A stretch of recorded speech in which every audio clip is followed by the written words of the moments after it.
Welcome aboard Anzuelo again, everybody. As you can probably tell, we are in a boatyard as Anzuelo is in for its maintenance period this year. Always something to do aboard a boat, but as we spoke about in our last podcast, insurance is something that we all need, and we thought it'd be a good idea to bring in an expert to go through everything with you today. So here comes Peter.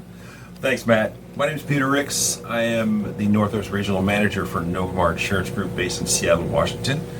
We're a national company with locations across the country as well as in Mexico. We can do worldwide as well as domestic insurance for vessels, charter, commercial, marinas, etc., etc. Today's presentation is something very simple called It'll Never Happen to Me. Insurance is something that people have an assumption about, but the reality of what can happen can be financially devastating, and insurance is designed to negate that. So as you see, the subtitle is Marine Insurance 101, Are You Insured Like You Think You Are? A couple examples. September 18th of 2018, my friends and I went out of Milwaukee, Washington, went tuna fishing about 35 miles off the coast of Washington for tuna. Another group of folks, good friends, came out of Westport, Washington. We met up within about a 15-mile radius, just off of Willapa Candy, about 35 miles offshore. The video's a little raw. There's some language in there, but this is indicative of what can happen. We at least expect it. That's blocked.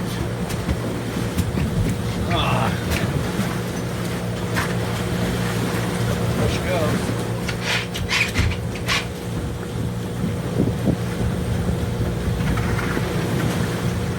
The only positive I'm seeing about this video is the sea hunts. Break the hull. If anybody hasn't been outside of the Waco, you do have a bar to cross. So going over the bar is something that many people have not experienced, and something to definitely be mindful of before you go. United States Coast Guard, this is Crested Crab. We have a Mayday. Very much so. The gentleman in question was a friend that minute one he called, asking for some assistance on his vessel. He had a port engine problem. About 30 seconds later, he called with a lot of force. Yeah. Oh, shit. Dude, Get over here. We're going down. What the fuck? Well, dude, it just fucking one motor shut off and there was nothing. It just. The normal air podcast, it'll be a little bit more upbeat, but I think it's important today to discuss what can happen. And on another note, if you haven't been out tuna fishing off the coast of Washington, that's a bucket list trip. So much fun. Absolutely incredible. The charter guys outside of Westport and out of Waco are wonderful people, great family-run businesses, still small business owned, and we would encourage anybody to try to use small business wherever possible. And please do go visit Westport, go visit Waco. I think you'll really enjoy what you see. I do a little salmon fishing out of there with one of our clients on the Blackfin, and have really enjoyed going over the bar, doing crabbing. Tuna is on our bucket list. Haven't quite got there yet. Let's go. Didn't mean to interrupt, Peter. Quite all right. These are some photos that were taken during the calamity of the vessel, a 29-foot Bayliner Trophy, as she went down.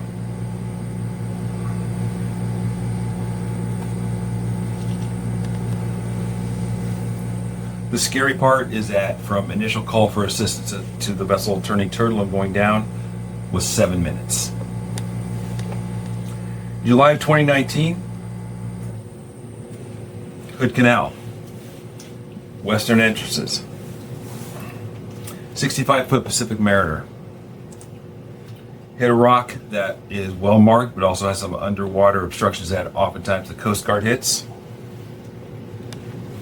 From Coast Guard call to what's called a CTL, a constructive total loss of the vessel, 15 minutes. The whole idea of this presentation is to invite you to review your own policy. So if something does happen, you have reasonable assurance you have coverage that's going to take care of you, and you turn a bad financial day to just a bad emotional day. So if I can admonish you to remember 4 things, the first one would be read your policy. Because most people never do. When I do this presentation in front of live audiences, I ask them, who's a boat owner?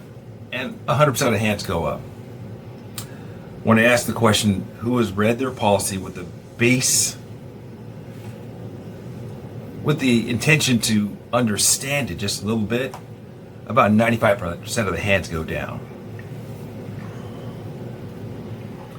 The magic in any policy is in the policy wording. That is, the policy is a contract, and it shows who's responsible for what, who's not responsible for what, and outlines exactly what will happen in the event of a claim or a total loss.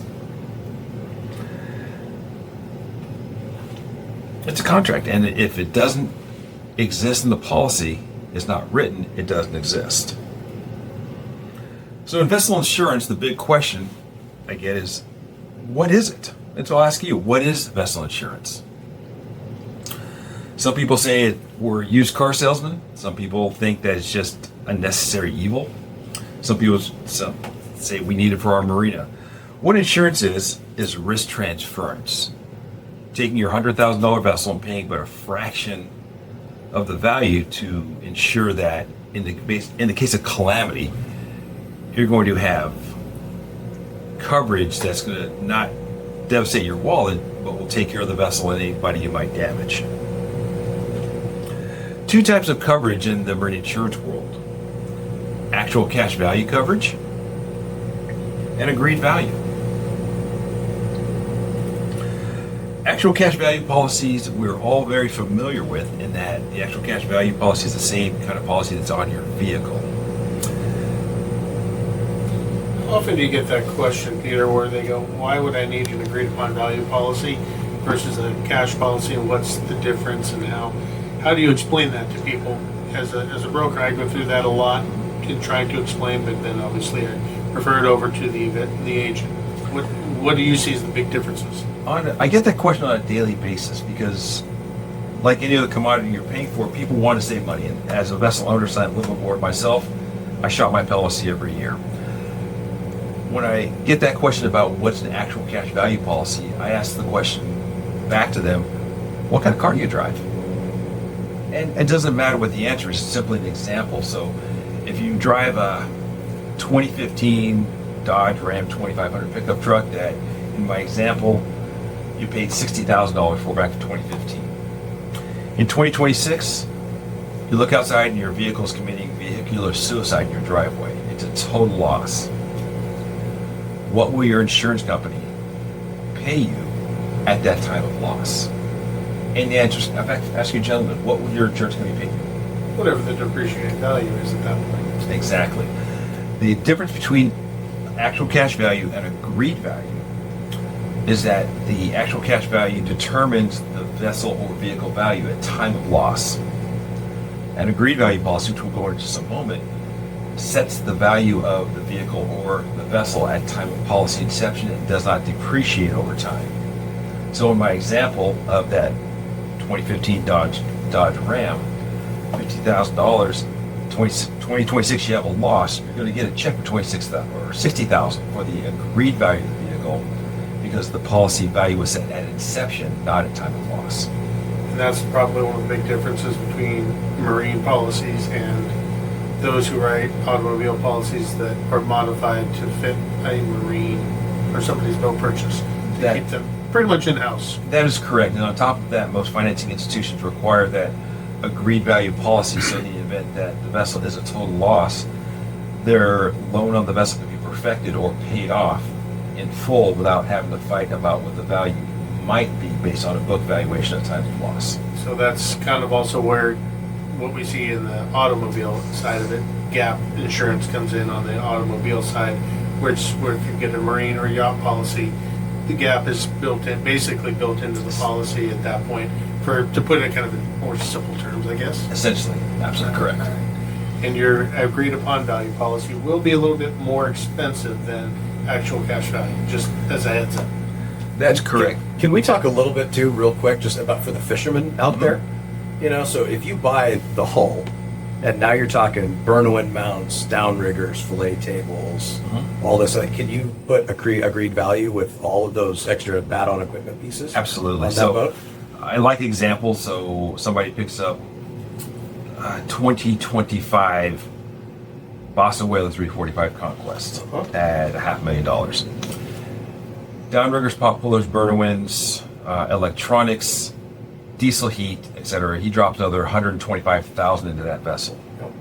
Because those are hard additions to the vessel that add value to the vessel, that 125 can be added to the policy. The actual agreed value of the vessel would be 625. What insurance would not do is take care and add maintenance items, oil changes, belts, hoses, etc. Things that wear out over time as value adds onto the policy. It'd be the same as trying to increase the value of your car by going out and getting new tires. Makes sense. Right, so, right, actual cash value policies. Very quickly, oftentimes they're a named peril policy, which means that the policy delineates what is and what is not covered. It'll have a listing of saying that burning, sinking, stranding, collision, grounding is covered, as an example. Oftentimes they're named operator coverage as well. So if Matt has this vessel we're on, only Matt can operate it. If I go out and operate it with Matt's permission and I crash the boat, there's no coverage under that named operator clause on the actual cash value policy. Is this, Peter, where some of the Jones Act stuff will come into play at some point? Jones Act is primarily for hired seamen. So it'd be a different situation if you have people working on your engines or something like that, for example, or in the commercial world, folks for hire, then it offers different liability coverages. All right. Conversely, agreed value policies.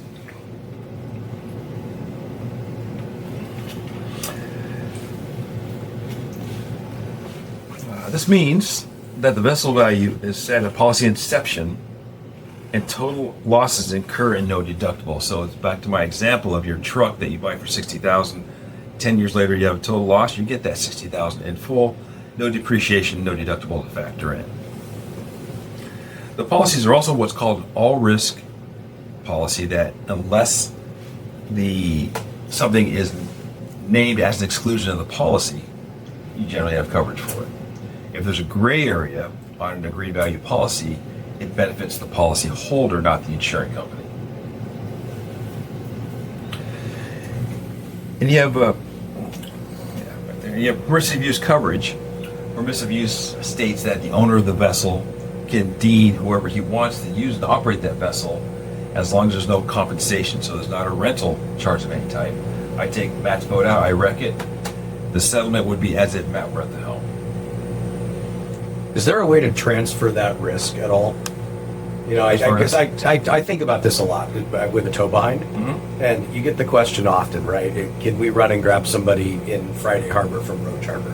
And can we take your whaler and just run down there real quick, pick them up and bring them back? You know, because it's a 35 knot boat where they can get 4 or 5 people on it and suitcases and everything else.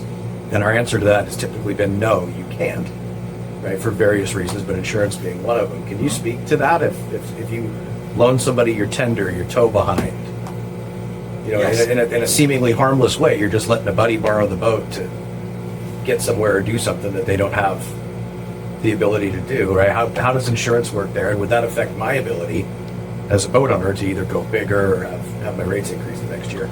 With very few exceptions, the agreed value and the permissive use clause would automatically extend to your tender. Okay. So if you have a family member, a friend, take your tender from Friday to go over a route with somebody else and come back up, they're covered as if you were at the helm. Got it. The key is no compensation, because you go to compensation, you're a charter, you go to different Coast Guard regulations and what's called CFRs, or Code of Federal Regulations, regarding how vessels for hire are adjudicated. So in your example, if you have, I think Matt Yeah, like I let Matt borrow the whaler, and he hits a log On the way back, on the way back. then you file a claim with your insurance company, and they're not going to ask who the operator is. It's as if I hit it. That is correct. Okay. I love how I could have hit the log, but and Lord knows this probably has happened to all of us. Oh, yes. At some point, which also brings another question that comes up: tow behinds. Yes. As we're seeing in the industry, people are getting larger and larger tow behind boats. Sometimes they carry an inflatable on deck or on the transom, but they now more and more we're seeing people do a tow behind, where they'll tow a whaler, they'll tow blackfin, they'll tow a Grady white, something to be that allows them to explore further. It's a little easier for fishing, especially when you get up into Canada and you're getting some rough water, or you just want to take a day excursion. What are you seeing with policies with tow behind? What are some of the exclusions? What are you seeing as additional costs for tow behinds? And should they insure that tow behind, depending on the size, as a separate boat as well? What's the best way to go about this? Because That more is, work on. that is absolutely key. I tow a 15-foot whaler behind me. The key of a tender is a vessel that can be carried on board the vessel and is in service to the main vessel, not at your home port. So if you're at your home port, and it happened years ago at Chill Shoal, the DFW folks were out there asking people during the open to crab season, can I see your registration and your license, etc. And they would say, well, I'm a TT or a tender 2 big boat. TT means that you don't have the vessel registered. So it's in service to the main boat only. And so legally speaking, if something happened, they're not in service to the main boat because the main boat is at their home port. So to answer your question directly, if the vessel is generally worth 15 to 20,000 or more and you're towing it on a regular basis, it's prudent to get its own policy for 2 reasons. The large vessel policy will cover it, but it may cover it at a depreciated valuation while under tow. But more importantly, that 15, 30, whatever the size of the vessel might be, may be significant expense for you as the owner. My 15-foot whaler is $30,000. It's a 2018 Montauk. My policy is $220 a year for $500,000 liability, $30,000 on the hull, etc.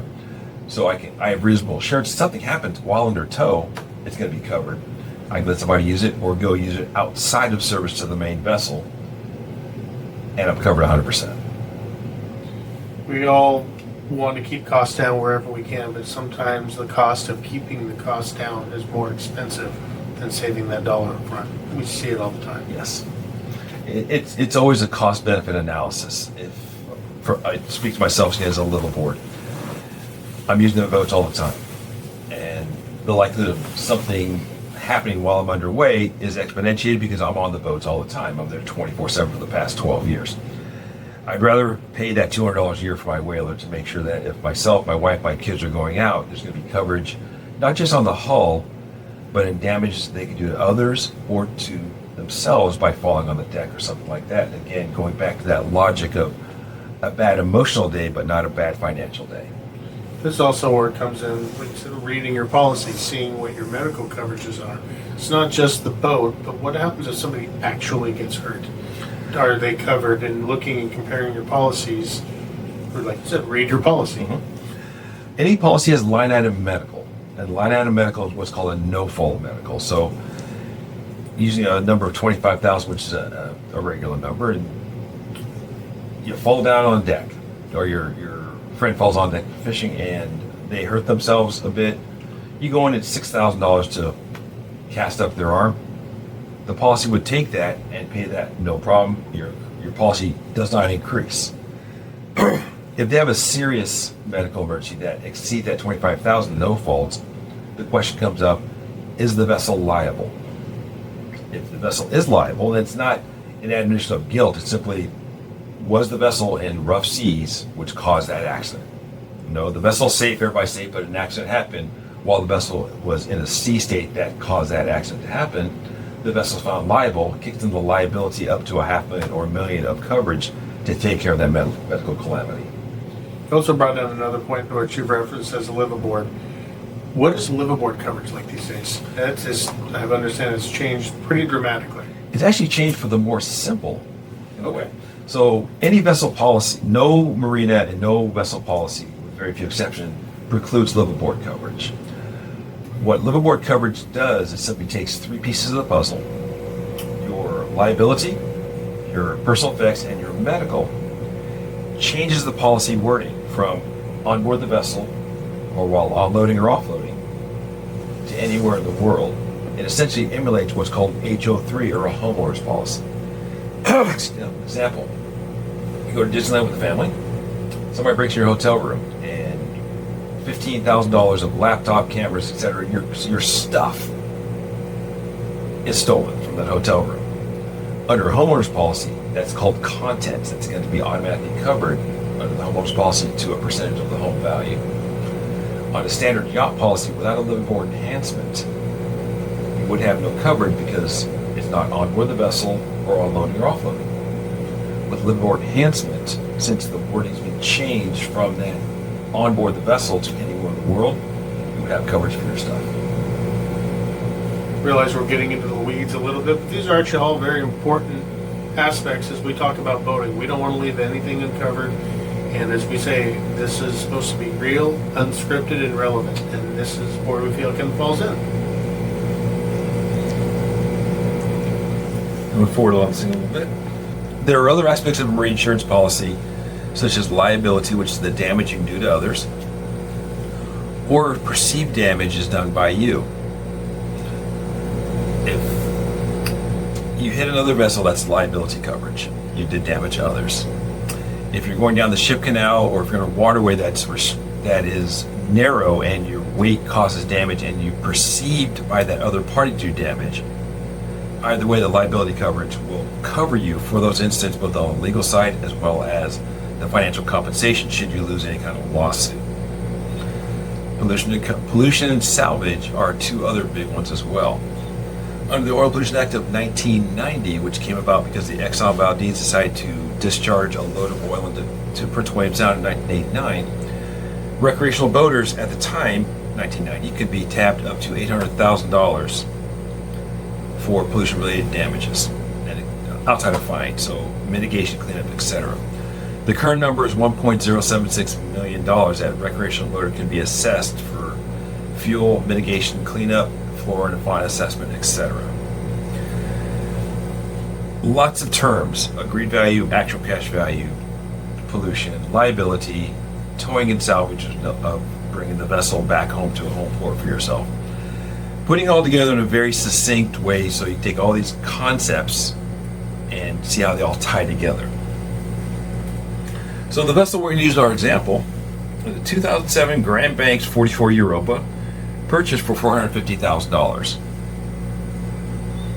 The book value is $260,000, and you owe $350,000 on it. At 2 o'clock in the morning, you get a phone call. Your boat is burned to the waterline, taking out a 17-foot whaler next to it, done dock damage on top of that. Also, you're leaking diesel everywhere, but as President Reagan said, the 10 scariest words in the world are "Hi, I'm from the government and I'm here to help."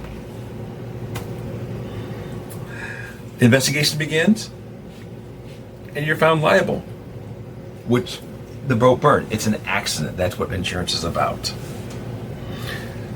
So dock damage of $35,000, $250,000 on the whaler. So it gets worse. 2 weeks later, you start getting invoices for pollution.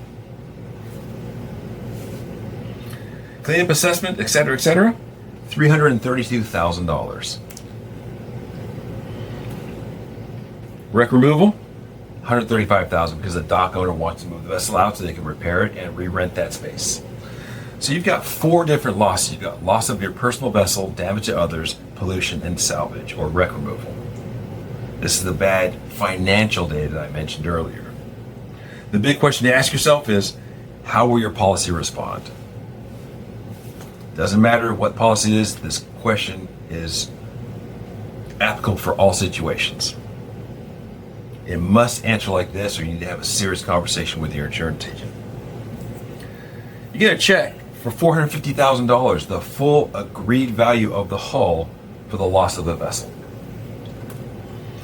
The policy pays $285,000 for the dock damage and the whaler loss. policy pays for the pollution cleanup in full, as far as the cleanup, mitigation, etc. Any fines that might come down, assessed by the Coast Guard or other folks, would come out of you. But the cleanup, the flora and fauna checking, etc., the booming is all taken care of by the insurance policy. And finally, the insurance policy pays for the wreck removal. 4 losses, huge amount of money paid out on your behalf. Bad emotional day, fiscally intact. That is what insurance is. It's that risk transference from us as vessel owners to an insurance company that is looking at taking the chance with a bet that that rising pool that lifts all boats of insureds is not going to have losses across the board at one time. So everybody pays into the premium pool, and then when losses occur, losses are paid out of that same premium pool.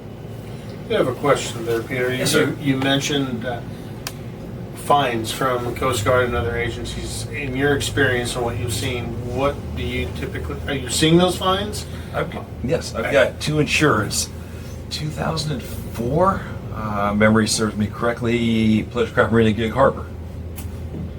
Pleasurecraft Marina burned to the waterline. In the morning, it was a straight dock that had a corrugated roof teepee on top.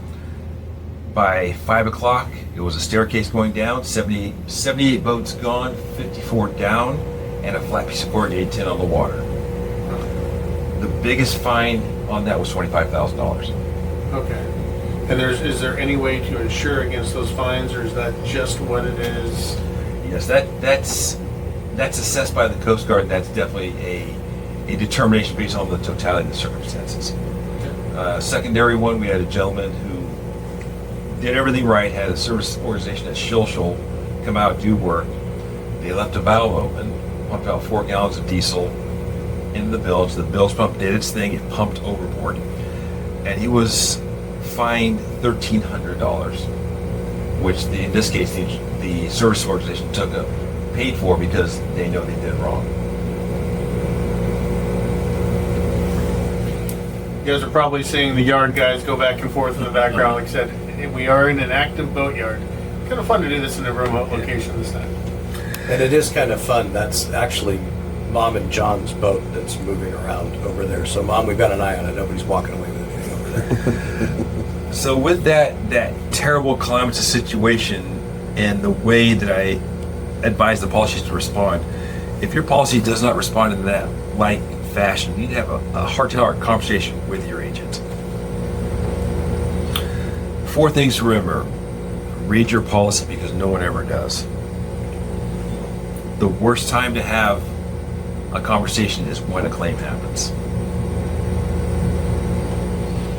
You ask the hard questions now, even if it's the answer you don't want to hear, so you can mitigate that potential future loss and know that you're taken care of by speculating for the future and looking at dimes, but losing the dollars that you may lose down the road. And Peter, if we want to talk about just insuring our stuff, I keep thinking about that as we had this conversation. You know, everybody's got things, coffee makers, computers, just all that stuff that you accumulate on these boats over time. Can you add that if you're not a liveaboard? Is there a way to put an enhancement on the policy? Can you speak to that a little bit for us? I can. The general premise of insurance are you have shipboard equipment and then you have personal effects. Shipboard equipment would be things used for navigation purposes. Your downriggers, your pot pullers, if you have paravanes going out, electronics, household effects, sofas, things of that nature. So if you have a full refit of your salon spaces, TVs, etc., insurance will look at that and certainly consider upping that charge or the value. What they'll look at also is the perceived value of what you have right now. And so if you put $10,000 into it and there's a perceived value of $2,500 for the gear that's being replaced, they're usually okay with, in my example, of adding value of $7,500 for the things you put in there.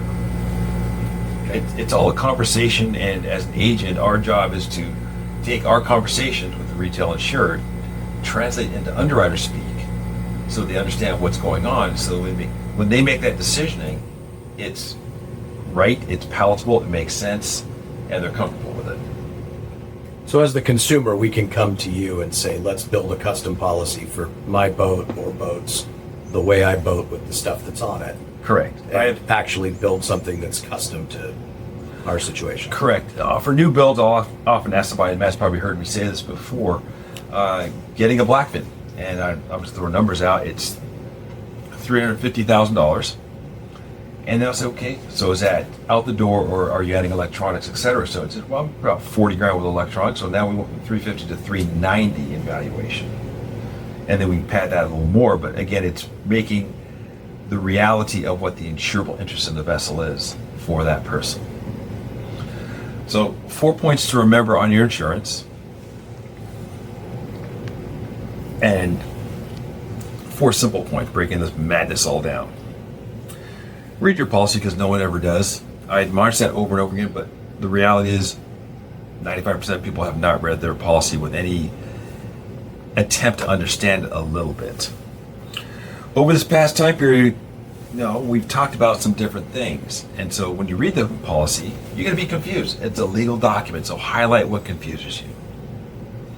The next part, in my opinion, is very critical. You go to your agent. You say, I listened to this guy on a podcast, in person, whatever it might be, chat about agreed valuation, actual cash value, pollution, salvage, wreck removal, all these different concepts of insurance I'm not really too sure about. Ask him the question, am I covered like he's talking about? And when your insurance agent, you've known forever, pat you on the back over a beer and says, I got your back, yes, you're covered. Now you're from Missouri. Make him show you in the policy language, not by his knowledge, but in the policy language where that's actually covered.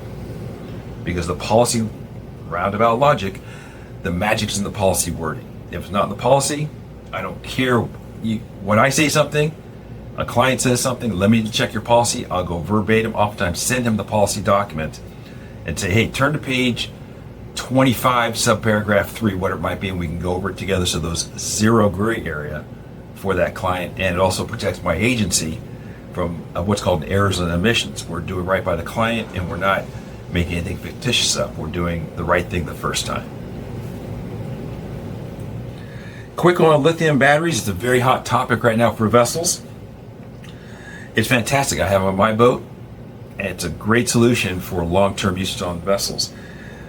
But it's not a drop-in system. It's a battery. It's a system that has to all coordinate together to keep those batteries charged so you get maximum usage and keep the vessel safe as well. Insurers are generally okay with lithium battery installs, but you want to talk to your insurance agent about this. The big thing that's a no-no or verboten in any lithium battery is going to Alibaba or Amazon, getting all the component to a do-it-yourself battery, because there's no guarantee on the build quality, the skill set of the builder. It can be a professional engineer, but we don't know how his skill set is in that particular thing. So the general is get a name brand battery with some quality components. We put everything together. It's going to keep the vessel and the personnel on board the vessel safe.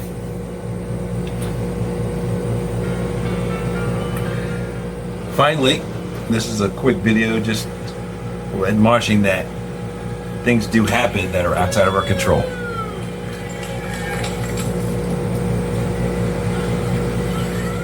Anacortes, Washington, everybody. Yes, it was an 85 or 90 foot northern marine. Sad day in the Northwest. Yes. New construction, celebrating until they weren't.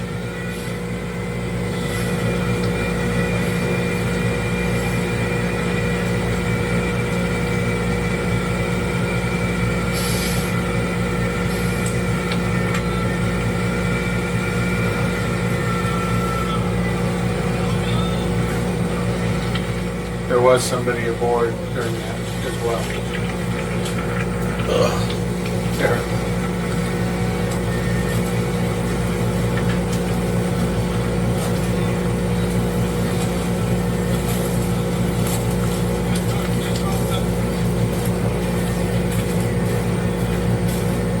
There she goes. Okay, we do, in the last couple of minutes, we do have a couple of just general questions I get from people all the time, and Tim probably hears it from people as well. We have people moving up in boat sizes. Boats have been getting bigger all the time. We have sold boats that are 70 feet, 72 feet long, and it's their second boat. Can you just briefly go over what an owner or buyer can expect when they call you, or someone like me sends them to you to discuss insurance, saying, I'm moving up? How does that conversation go in a quick synopsis? Underwriting likes to see about a 10-foot jump in size, sometimes 15, from the currently owned vessel or the largest vessel previously owned to the target vessel they're purchasing. Outside of that, if there's a skill set involved, i.e. they're going from a 16-foot ski boat to a 40-foot Pacific trawler, there's a water skill set. Underwriting will generally say, we will insure the vessel, but we're going to need time with you with a licensed Coast Guard skipper on an under instruction basis on the vessel you purchase, so you learn the idiosyncrasies and unique characteristics of that vessel prior to any solo operations. So underwriting is not looking for ways to say no, they're looking for ways to make it feasible for that risk transference. If somebody's going from 0, which I did recently, to a 72-foot vessel, again, they won't say no, but there will be the requirement for, in my example, that there'd be a full-time skipper on board the vessel for the first year for both the safety of the vessel as well as a training evolution of minimum 100 hours during that first year of ownership. And then underwriting will review the training logs of what happened, the loss history of any, and if it's feasible and palatable, then remove that training skipper or that full-time skipper requirement. So it's a quick conversation of digging down what experience you have, chartering, ownership, etc., and trying to do my best to remove any kind of ego that prospective client or vessel owner might have, that they have a perceived skill set, but their actual skill set does not meet their perception of whatever they might learn from YouTube or just what their friends tell them. We often encourage people to create a boating resume and just get a hold of myself or Tim or Peter. We're happy to give you a sample of that so that you have it going forward as you go into looking for a larger vessel, or if you have a friend that's looking for a larger vessel, just say, hey, I got this, download this from these guys. I saw this funny podcast that was a little boring, but very important. Sorry, Peter, but insurance isn't the most exciting thing, but it is a necessary thing and can really save your bacon. It's like watching paint dry. But it is something we all should take actually very seriously. The other thing that we wanted to bring up was regional differences on where you're doing your boating. In the Northwest, our rates are set at a certain rate. When you get to the Southeast, for example, in Florida, the East Coast, you have hurricanes, you have different things that you have to deal with that we up here, frankly, don't have to worry about.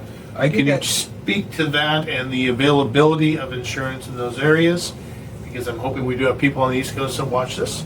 Even though we are Pacific Northwest based, we do boat literally on both coasts, which we will show you in the future. But can you speak to that a little bit? I can. The hurricane zone is generally described as an area from Brownsville, Texas to the mid-Carolinas. Because of the frequency and severity of the hurricane storms that go down that way, some insurance carriers simply will not write coverage in those areas. Of the ones that do, they have certain parameters that they require, such as hurricane plans, vessel security plans of what you're going to do in the case of a hurricane, caretaker plans if you don't live there, if you're snowbirding back and forth, and sometimes haul-out requirements have the vessel hauled out and secured during a hurricane or a named storm. Rates are quite different. In my example, I live on board a 1989 52-foot vessel, $250 on value, and I'm paying about $2,600 a year for liveaboard coverage with all the amenities we have. If I change one thing, the zip code of the mooring to 33301, which is the greater Fort Lauderdale area, I'm paying $13,000 a year. I'm still paying $2,600 or so for the vessel. The additional funds are going to what's called a catastrophic loss fund or a hurricane fund of money. That in the case of named storms, they're not taking off the base capital, they're taking off of that hurricane fund to take care of the catastrophic losses that occur as a result of that named storm. So we can insure anywhere, country and the world. The rates do differ based on a number of factors. The regional area, the vessel itself, whether it be fiberglass, wood, or metal, power or sail, diesel or gasoline, length, monohull or multi-hull, and the experience or lack thereof of the client who's purchasing the vessel. All those come into play for underwriting to go through actuarial processes to create the quotations. Every company is different. We represent, I would say, between international and national, over 20 different companies. Each one has its own rating structure and matrix they use with that same base information based on their reluctance to or acceptance of a risk. If they want to write a risk or they don't want to write a risk. Perfect.